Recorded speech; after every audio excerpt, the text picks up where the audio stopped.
C'est le test des capteurs de vitesse des poulies primaires et secondaires sur la transmission. Ensuite, je vais faire la même chose avec les capteurs de phase ou de position des arbres à cam. Donc, voici le capteur en question qui est juste ici.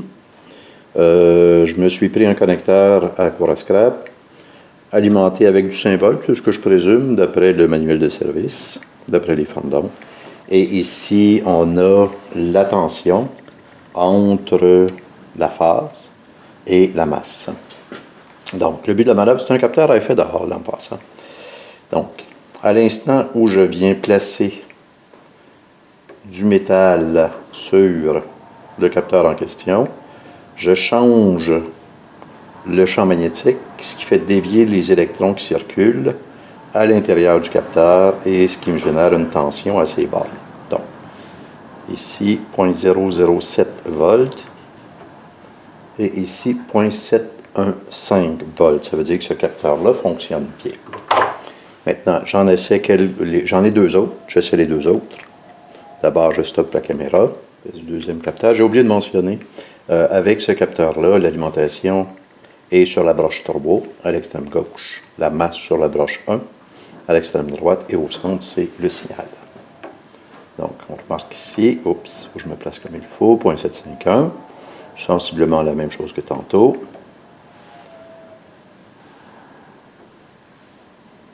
Parfait. Parfait.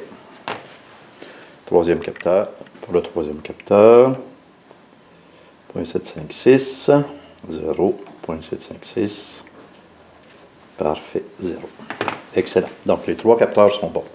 Ce qui est déjà ça. Maintenant, je vais faire le test des capteurs de position de cam. Voici le capteur de position de cam. Je ne peux pas le tester avec le multimètre parce que le signal est trop faible. Donc, pour ce faire, ça faisait longtemps que j'en voulais un. Je m'étais acheté un oscilloscope que voici. Oscilloscope qui est de la compagnie FNIRSI, qui arrive de Chine. Je l'ouvre, je le branche, pèse sur le piton et il m'indique qu'il y a une erreur. Donc, scrogneux de Simonac de Joilvert de Torieux, ploup, ploup, ploup, ploup. On passe les os de table et voilà. Donc, je viens de faire une demande de remboursement et là, j'ai toujours pas d'oscilloscope, donc je peux toujours pas tester mon fameux capteur. Je suis extrêmement déçu. Ça sort de la boîte et ça n'a jamais été utilisé. Fin de cette partie, scrogneux. Donc, on a ici un radiateur. Prêt à être installé. Et toutes les petites clips sont toutes déjà installées ici. Donc, c'est la partie, une des parties finales. J'ai démarré le moteur hier, ça roule comme un charme. Et la transmission ne semble pas donner de coup. Donc, ce qui va rester à faire, ça va être de remonter le radiateur et ensuite s'assurer que le niveau d'huile de transmission est bon. Fin de cette partie. Donc, c'est l'étape de la mise à niveau de l'huile de transmission. J'ai ici une panne. On va peut-être la montrer d'un peu plus haut.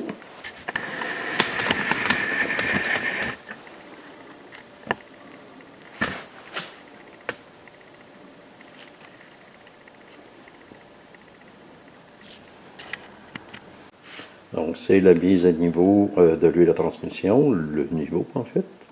Contrairement à ce qu'il y avait avant, il n'y a pas de jauge qui vient entrer dans la transmission et qui nous permet de voir à quelle hauteur se trouve le fluide de transmission.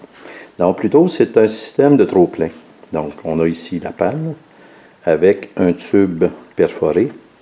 Et ce qu'on fait, c'est qu'on remplit la transmission. Il y a une entrée pour mettre l'huile. Donc, on remplit l'huile, la transmission d'huile. Et on fait tourner le moteur jusqu'à ce que... On fait tourner la transmission, en fait, jusqu'à ce que l'huile atteigne une température comprise entre 35 et 45 degrés C. Donc, à ce moment-là, l'huile a pris son expansion. Et si le niveau était assez plein, bien là, à ce moment-là, on va arriver à ce niveau-ci. Et l'huile va couler par le trop-plein. S'il y en a pas assez, dans ces températures-là, on en rajoute. Et à ce moment-là, lorsque ça commence à dégoûter, on arrête tout ça, on remet le bouchon et la vie est belle. Bien entendu, pour être sûr que la voiture est au niveau, à ce moment-là, ce que j'ai fait, c'est que j'ai soulevé l'arrière de la voiture, comme on le voit ici, et la voiture est à peu près au niveau. Donc, je peux commencer. Bien entendu, je vais mettre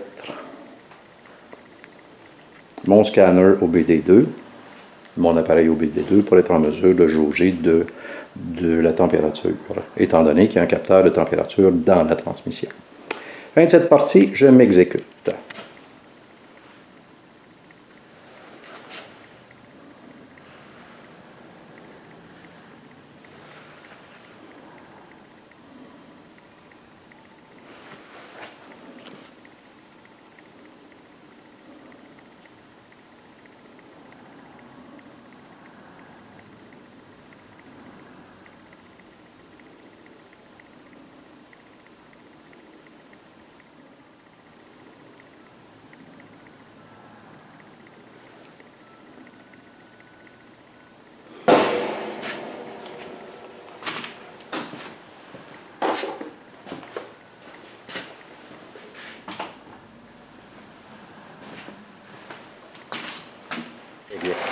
On a un mécano-amateur passablement content, merci. Tout est en place, incluant les radiateurs. Le moteur démarre et tourne comme un charme. On va aller du côté de la transmission. Donc, une fois dans la voiture, on sent que tout ça tourne rondement. On se met sur le reculon. Ce qui est important, c'est que ça ne donne pas de coup majeur, ce qui est le cas. Neutre. Drive, aucun coup. Et basse vitesse, aucun coup non plus. Et bien là, tout ce qui reste à faire, c'est d'aller se promener, continuer à rhabiller. Il y a juste un tout petit détail, j'ai remarqué qu'il y avait comme une petite fuite d'huile à transmission. Je vais aller voir où est-ce que c'est.